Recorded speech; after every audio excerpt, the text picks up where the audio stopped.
Hey, what's up? I'm Guy. I'm John. It's our YouTube channel. Subscribe to this channel. Give this video a like. Podcast in the description. Subscribe to that as well. A lot of content. Matt Stafford got traded on Saturday night in following sports for 3 decades plus, John. One of the most unique trades I've ever seen. We thought the Rams were stuck with Jared Goff, and they got unstuck. 2 firsts, a third, and Goff for Matthew Stafford. I looked down at my phone. I went deep into the archives. I was watching Double Jeopardy, late 90s, Tommy Lee Jones. Pretty good movie. Yep. All of a sudden, I get a text, OMG, and from you, and I assumed, okay. I think you would have. It wouldn't have been the same if he was a Niner. Yeah. So my first thought is, I think I would have texted you the same thing if he was an. Maybe you would have. Question. So I went to Twitter immediately and just typed in Adam Schefter, and then when I saw it, I mean, just like most people, there is just some shock and awe when you see that he's going to the fucking Rams. When you factor in, how would he go to the Rams? They have no money and they have a quarterback they're stuck with. Well, it turns out they were telling us sometimes when someone tells you something. I think Coward says it sometimes. Just listen. Just listen to what they're telling you. Were they doing that randomly? Maya Angelou. When someone shows you who they are, believe them. Yeah, they told you they didn't like them, and they would not have said that if they didn't know. Ultimately, a quick my take immediately when it happened, like a little bit of an inside job, right? Brad Holmes, who is now the general manager for the Lions, had been a lifer, had been with the Rams for over a decade, had been through several GMs, but with Les forever. And I've heard Les talk about him and clearly likes him a lot. He was a college director when they drafted this quarterback. I don't know how, what your draft grade was 5 years ago, what that means now to Jared Goff and his huge money, but whatever. Because you just look at this deal, you go, I get the picks, but why would you want Jared Goff? It's still to this day, I mean, it's only a day later, not even. Still let's rephrase it, still in my mind, I don't quite understand the Goff element. That's where I get back to. I don't know how it can really be argued that it wasn't a little bit of an inside job. Especially when you factor in the way they're taking. They didn't get anything in the immediate. They got a 3rd-round pick this year, right? They didn't get a 1st-round pick. They didn't get a 2nd-round pick. God, there's so much to talk about with this trade. Firstly, real quick, though, when something crazy happens, would you rather receive a text that just says OMG and then you get the anticipation when you go straight to Twitter than if I had text you like Goff just got traded to the Lions for Stafford and 2-1, like as if I'm Schefter? I like, oh my God, can you believe that? 100%. Then like 60 seconds later, I called you to make sure I wanted to hear the reaction, and you were as stunned as I was. If someone gives you like the logistical breakdown of something cool, it's not as cool as reading it for yourself. Oh my God. The Lions just took on $66 million to their cap over the next 3 years. Exactly. I looked at it like there's a bunch of different analogies we could make. When somebody says like, gun to your head, what would you do if ... The answer is literally anything. To save your own life, you would probably do almost anything. Goff, I think the Rams viewed Goff as a gun to their head. They could not win the championship with Jared Goff as their quarterback. So they were willing to do whatever it took to make Jared Goff not their quarterback. If that meant attaching 2 1s and a 3rd to him, then that's what it meant.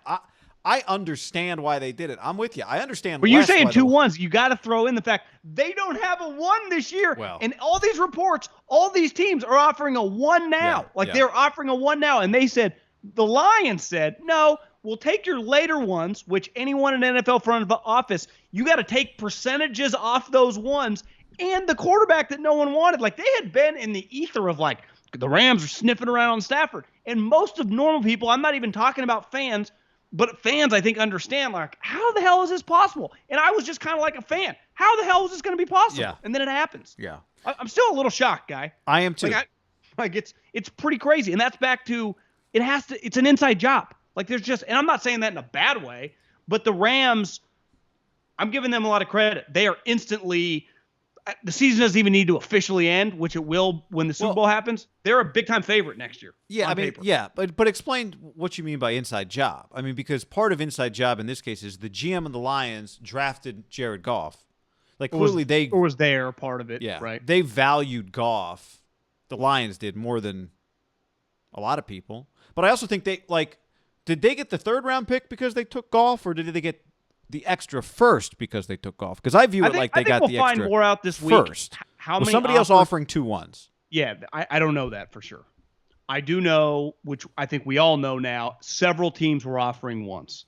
I've talked to people that know the value of stuff that said the Colts deal, and I don't know if this was their offer, but if they had offered their first, second, and third round pick, it is better than all the picks the Lions got.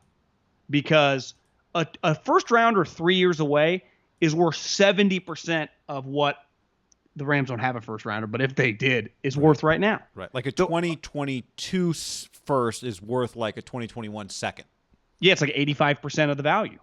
Now, it's not like a set number, right? Like if I say I'll give you $10,000 in two years, you know I'm getting $10,000 in 2 years.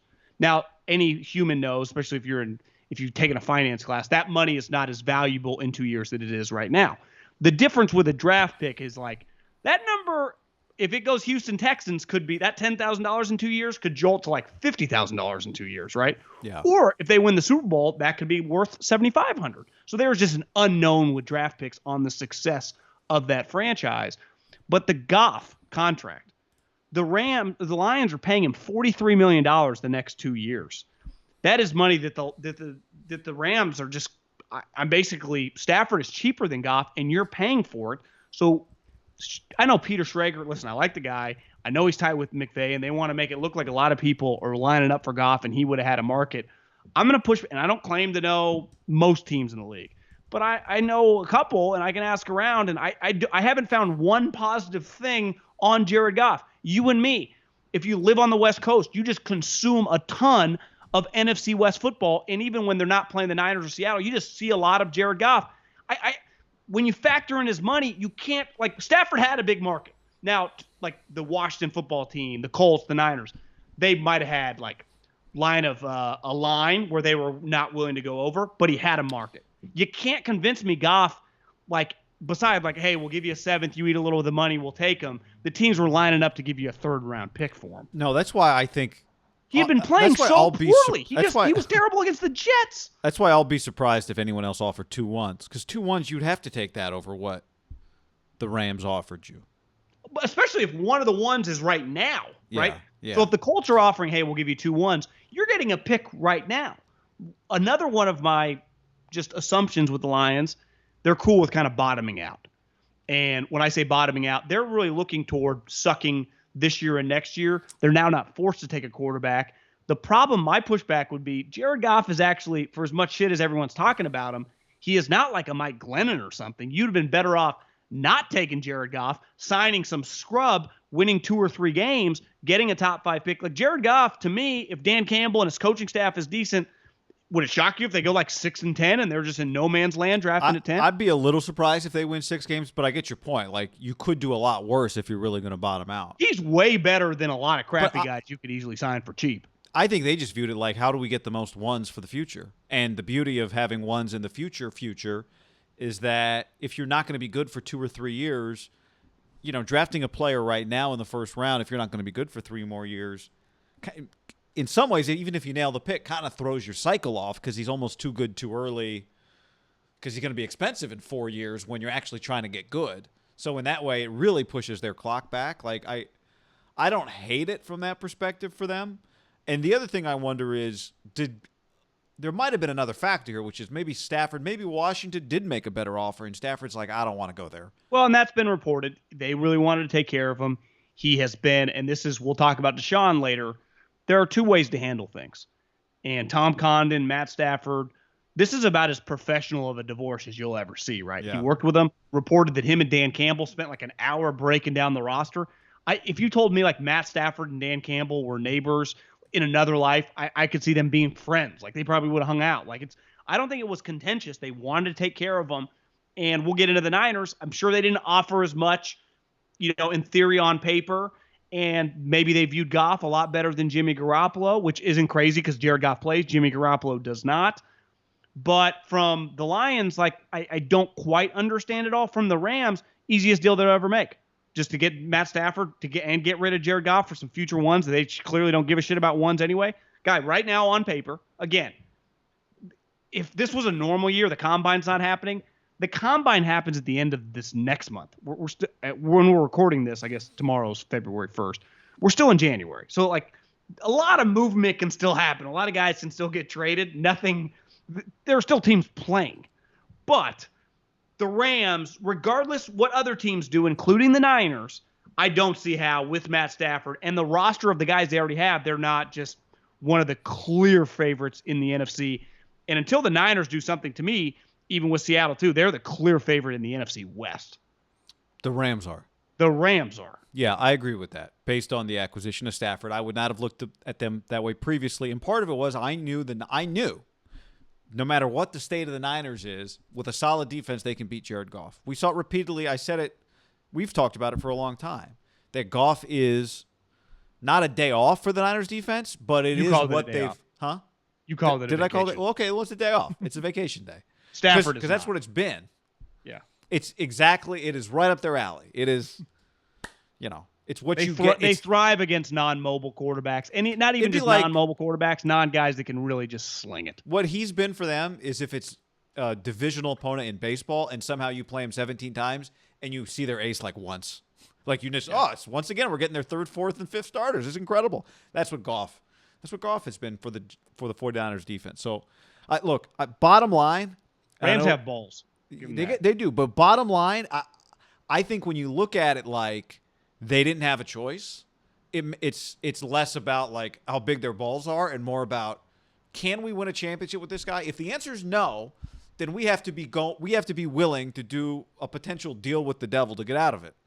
But I do wonder if Les Snead would have doubled down on his comments last week if he didn't know he had a very good chance to do this. Because it's one thing to do the coach. Odd. The GM rarely talks like that.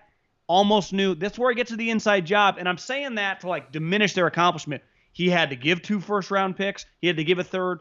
But you just can't convince me that like even team like the Washington Redskins or the Washington football team, the Bears, these teams that kind of need a quarterback and clearly we're sniffing around on Stafford, the Colts would have wanted Goff because I don't believe you. I don't think they would have. Not unless it's like, hey, a 6-rounder for Goff, and he'll cost you $15 million. The problem is you're talking about teams that are close to winning, and teams that are close to winning usually don't have the financial space to add Goff. No.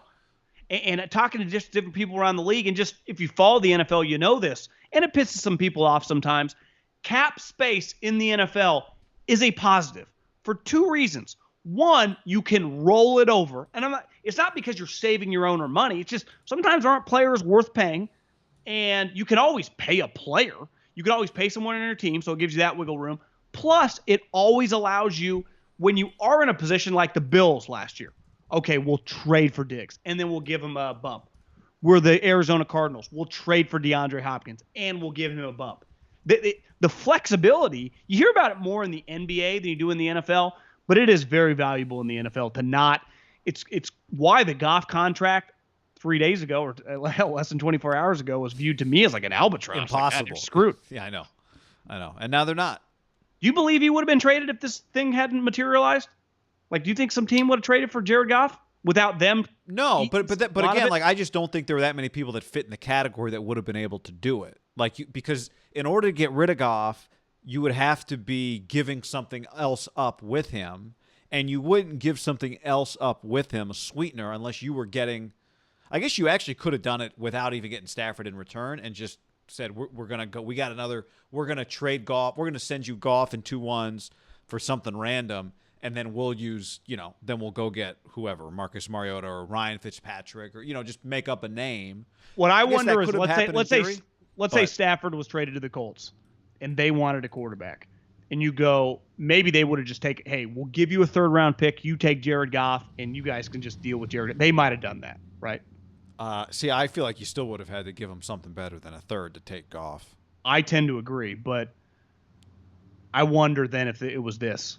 Because you don't have a 1st-round pick. You give us your 3rd this year, your 1st-round pick next year. That was the cost of Stafford, and then the one in 2023 was the cost of Goff. That's right. I don't think we'll find out somebody was offering 2 1s, and the second one was the cost to take Goff.